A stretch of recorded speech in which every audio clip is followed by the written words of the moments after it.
This podcast is for informational purposes only. Personal views and opinions expressed by our podcast guests are their own and not legal advice, neither health, tax, nor professional, nor official statements by their organizations. Guest views may not be those of the host.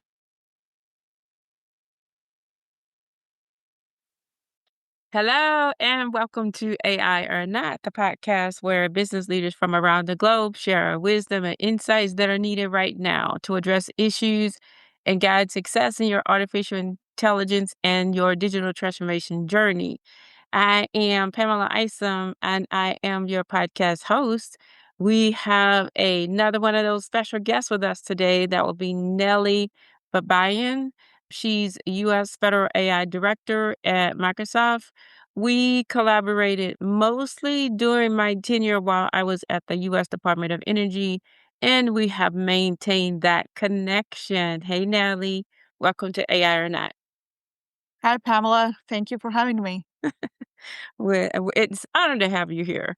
Will you tell me more about yourself, your career journey, and how did you end up where you are today, which is pretty fascinating? Of course. So, as you mentioned, I'm at Microsoft these days, and I'm leading our AI efforts across US federal customers. I've been at Microsoft for almost 6 years, and it has been an amazing and ever-changing journey. That's one of my favorite things of working at Microsoft is that we innovate so much and everything changes at such a fast pace. So you always have to be in that learning and growth mindset and keep up. But my journey to where I am now, where I'm at Microsoft, has definitely not been a linear, and this has been a lot of pivots and adapting to various new waves that we're seeing, whether it's in industry or anywhere else. I have a very international background when it comes to my career, and I've worked in international development, in academia, in policy and think tank analysis. And that is where I also then moved to Microsoft. Having a doctoral degree in international relations with cyber focus, I think prepared me very well to move to Microsoft and then work with our federal customers, know what their mission is, what are the most vital mission of the government, and to be a trusted partner in that journey. So I think one advice I would give anyone is that be and stay curious about what's going on in your environment, and then maybe outside of it, color outside of the box, and be with the AI development, be ready to adapt and embrace the changes.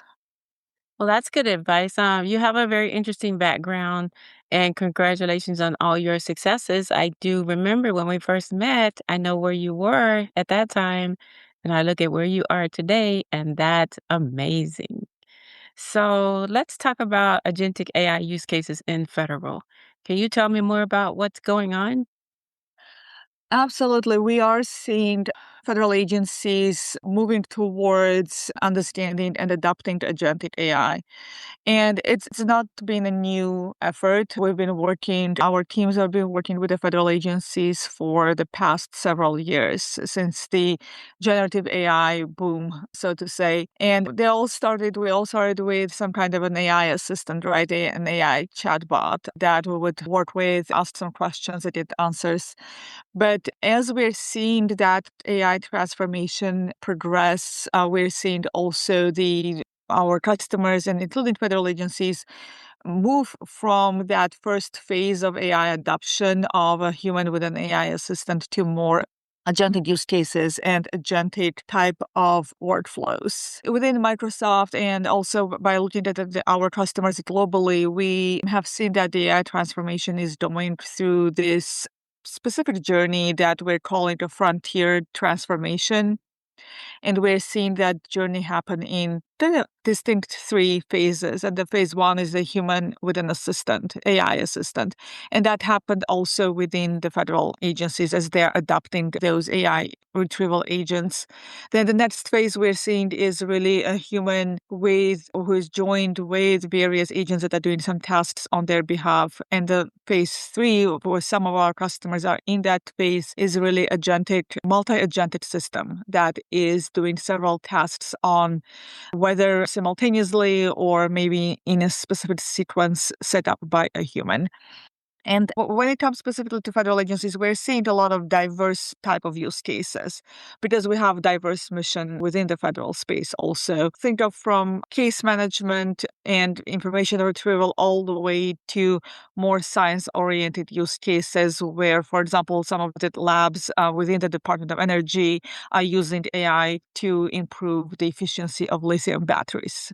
So the spread of use cases and the types of use cases is vast, and that is also what's keeping us very busy and very much inspired by how AI can be applied to the mission. Are the agents collaborating across agencies? That's probably a great question for the agencies themselves, but we definitely do have some events that we're doing that where different agencies can come in and talk about their use cases. That's interesting. So let's talk about AI governance and generally AI adoption strategies. I'm really interested in what's working. Mhm. Where are the challenges? Like, what are we doing? What are we getting right? And where do we need to really just look at stepping up? I believe what we're doing right is really understanding how we can apply AI purely and effectively. And that comes from the understanding going beyond the hype of AI or going beyond the hype of agentic AI and really looking into the use cases and scenarios and requirements where AI can help with the mission. So we're not adopting AI for the sake of AI, but rather with specific use cases in mind that can help with the mission. And this is what we're talking to our customers about and understanding what that use case that you are trying to solve, right? What are the obstacles that you are trying to overcome, whether it's in better serving the citizens, maybe reducing time on those case management, or, for example, reducing the permitting and licensing bottleneck on nuclear projects. Again, use cases are very diverse. And what we also need to pay attention to, and I think the customers are doing that, and we are helping them with that, is really understanding how to govern those agents. Because we are all used to the usual threat or risks that we have on our environments, whether that's identity, right, or a network penetration. But understanding that AI is also bringing additional risks and mitigating those risks. And I always talk to our various customers about those risks and give them the illustration that how they need to address those security issues if they are. And I'm saying this not to scare anyone off AI, but rather to demonstrate that there are risks, but we also at Microsoft have considered those risks, and have created solutions and tools that can mitigate or even eliminate those. Right. So really, we're thinking about extending to your AI agents the same discipline we applied to humans for decades, like identity, least privilege, continuous verification, observability definitely is a popular one, and the ability to quarantine a compromised agent instantly. Mm. So understanding that an agent without a governed identity is an unmanaged insider. And there are tools and solutions that we have for that can help with that process as you are moving from your pilots or for proof of concept into production, because we are going to see agent sprawl from as we are in this process of creating new agents, and we need to be able to govern those. So when you talk about AI security, we're discussing AI governance, and then we talked about generally AI adoption strategies. And then you started to speak more into the AI security realm, which I agree, all of this is interconnected. Mhm. But then one of the things you said is from a AI security perspective is that we need governed identity of agents, right? Is that what you said? Yes. Can you elaborate on that just a little bit more? Because I agree with you, by the way. I agree that, and the challenge is there are so many identities, and how are we going to keep track of these identities. And I just love the expression that you use. It's not just an expression, it's very serious. But I just love it because you said we need governed identity of the agents. Is there more you can share with us on that? Because I do think that I love it. Is there more you can say on that? Sure. It's really about the governance, right? To know what your agent is, where your agent is coming from, who created that agent, what is on the back end of that agent, what platform it has been created with, how it is performing, what data it has access to, and which of your users are interacting with that agent and how. So in that way, because you can gain observability into all of your agents that you have within your environment. And that it doesn't matter which platform they were created with, whether it was a Microsoft platform or something else. But knowing where your agents are, what they're doing, who they're interacting with, that is going to give you that observability to see your entire estate of agents. And this is what I really mean. And this is what we have worked towards, not to go into details of or names of the specific solutions, but at your leisure, if you want to take a look at something called Agent 365, that is exactly what helps you with the governance of all of your agents across your entire estate. Right. And that also can help with so-called shadow AI. Been used to shadow IT. Now there can be also shadow AI if, let's say, your users are trying to create agents with any platforms that may not have been explicitly approved or don't have an ATO within your environment. So that is really what we're talking about when I mention governance of agents, observing the agents, and securing your agents. And we used to think of AI security is about cybersecurity. And I think that what I like about this conversation is we're not saying that it's about cybersecurity. It is, but it's more, right? And so I think if there's an opportunity, I like to tell my clients if there's an opportunity to look at how we mature our approaches to AI, we need to look at AI security and understand that there's an element of this that's cybersecurity, but the other element is governance, as you are speaking about here. And so sometimes they'll want to push that capability off to the cybersecurity teams. I'm like, no, no, no. If we're looking to mature as an organization, this is an area where we need to concentrate. So the humans are still accountable, right? And so you really brought that point home. Appreciate that. Yeah, and I think we even discussed it before. We discussed data governance, right? And we've talked about data governance for quite some time, even before the generative AI came around. But with the generative AI and with agentic AI, I think data governance is becoming even more important because data needs to be ready before it goes into your AI agents and your AI applications. And very often, as we are talking about AI, the questions come up. How do I know that this data specifically can go into this AI agent? And this is when we go back to the data governance conversations of how important it is to have a robust data governance Mhm. as you are adopting AI. And it's making the asset management, well, one would think that this is making the asset management responsibilities more complex, Hmm. but we could also have agents that assist with that asset management. So I Absolutely. think to simplify some of these complexities, where we have to now start looking at, and you tell me if you agree, we have to start looking at what do we delegate to the agents because we have a complex environment and we have all these agents, we have all these identities that we have to manage. So now it becomes a question of, okay, yeah, that's true, but that's not a reason to bypass asset management. Mhm. It's a reason to take advantage of some of these investments, like your investments in AI agents and the agentic programs. And where can we delegate with the proper authorities in place? Because authority is going to always reside with the humans, but what responsibilities can you give to the AI and the agents to assist with this process? Absolutely. So now I want to talk about the Genesis mission, if you can. I'd like you to share what you're doing with that stuff. Like, what's your role? How are you collaborating with the labs, if you are? is a part of the Genesis mission, and not just the DOE and support of the DOE, but other agencies if it's applicable. Tell us more.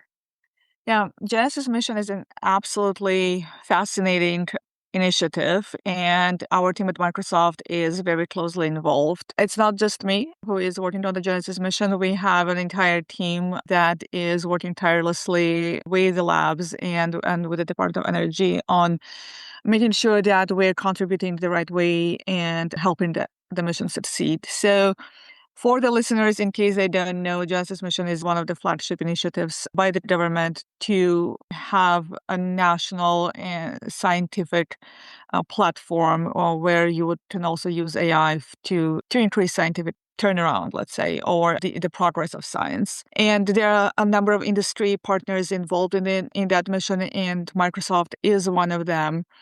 And we have been working with the Genesis mission leads on establishing MOUs and also partnership agreements, and also contributing to the various projects that are going to happen within that framework.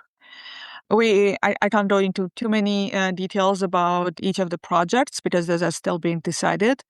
But our contribution is also not only with the usual tokens or expertise, but also what we are bringing to the table is our previous work with various national labs within the Department of Energy that been kind of a precursor to the Genesis mission, right? And I think in those cases, the work we have done with the Pacific Northwest National Lab on battery research, or with the Idaho National Lab on accelerating nuclear permitting and licensing, fits into the framework of the Genesis mission. Among those, we are really looking forward to have the national labs work with our Microsoft Discovery team. And Microsoft Discovery is an agentic AI platform for scientific discovery, the scientific process. So that entire life cycle, as you are looking for your research question, then you are generating a hypothesis, you are doing some simulations and experimentation before you do the experiment in the real world, in the lab. That entire process can be assisted by agentic AI. And that is what our platform is for. And it is going to be one of our main contributions also within that Genesis framework. What's it called? Discovery Lab? It's called Microsoft Discovery. Oh, okay. So that's interesting insights as to the mission and your roles, you guys' roles, and what your intended goals are. So that sounds good. I appreciate you sharing that. So I will say, as one of the small businesses out here, we are hoping to be able to collaborate and support the Genesis mission as well. And we're doing our part. And I'm already doing some work, as you know, around microgrids and microgrid discovery and work research. And so ours is AI powered. So ours automatically is linking to the Genesis mission because of the AI advantage that we bring to the table. But it's good to hear what you're doing and some of the ways you're looking to advance that mission. And I'm very excited about a more concentration on scientific discovery and the use of AI to help propel scientific discovery. So I like that. And it's absolutely fascinating. And I think one of the groundbreaking propositions of the Genesis mission is that collaboration between the government, public, industry, and academia. And Hmm.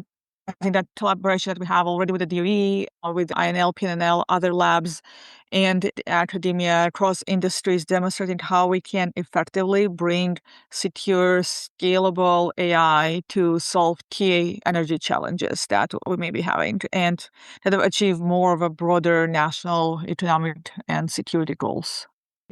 So, from your experiences as an AI industry leader and a government contractor, what have you seen and what can you share regarding your experiences from the perspective of successes as well as lessons learned?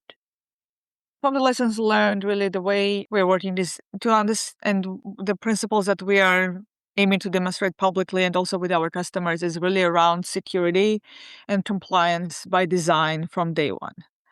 So security enterprise is built into our solutions, and we need to know, and our customers, but federal agencies, I believe, know that too. And security is never an afterthought for us.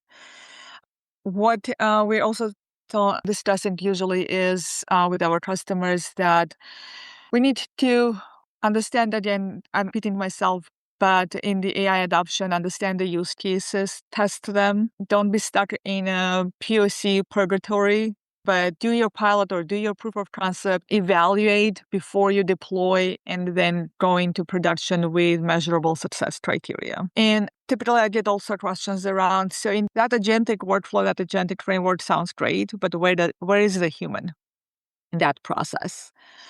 And I think we need to understand that the human stays always in control, or not just in the loop, but it's human in the lead.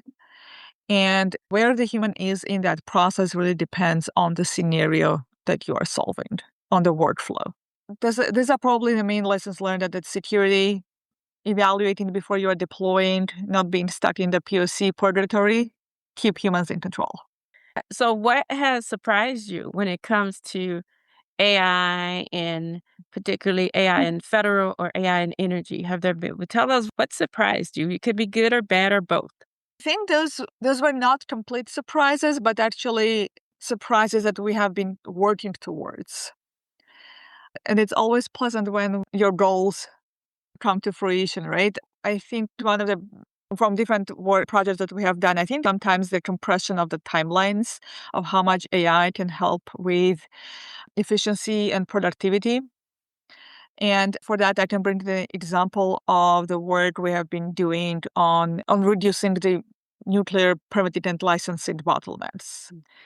As you know, it takes a lot of time and years, hundreds of millions of dollars, and immense data processing that may go into that process of permitting and licensing for nuclear projects. And we have been working on a solution that has also been adopted by the Idaho National Lab story to compress those timelines. And we have seen tremendous success in that case. We have partners and customers who have reduced their timelines by 70, 80%. So that's a huge progress and also a very pleasant surprise, right? But I think it's also the dual role of AI in energy, because AI is simultaneously a new energy consumer, but also one of the most powerful tools that we have to accelerate reliable energy, just as I described with the nuclear permitting. So yeah, again, think about the design, permitting, grid stability, you mentioned, and predictive maintenance. So, and we have collaborated with other partners such as NVIDIA, for example, on bringing AI into energy and accelerating those timelines. I think so. I would say probably what surprised me really with those use cases that I mentioned is the symmetry. AI is kind of hungry for power, but at the same time, it's the best tool we have to bring safe and reliable power online first. So we're permitting to maybe several months before, it can be done in a few days. So that's not just an efficiency story, but it can also be a trust story where every decision, going back to our conversation about security, can be traceable and can be audit ready. That makes a lot of sense. I give the guests an opportunity to share anything else that they want to share with us, and then close out with words of wisdom or a call to action or both that you want to leave with us. So take it away. I think I mentioned in the beginning that I love my role and my work at Microsoft because it's so fast paced. And I think my words of wisdom could be move fast, but at the same time be accountable of what you're doing and how you are also adopting AI. Because as we're looking at the organizations that are adopting AI, they are winning with AI built guardrails into the same motion as their rollout. Because they don't sacrifice quality, they don't sacrifice accountability or intelligence to move fast. But at the same time as they're moving fast, they are not being left behind.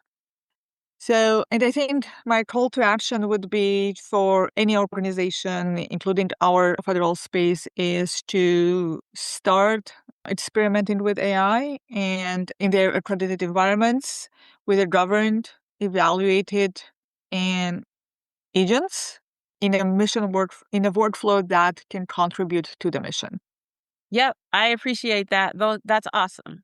So I want to thank you for taking time to talk to me today and being prepared to share your insights with the audience.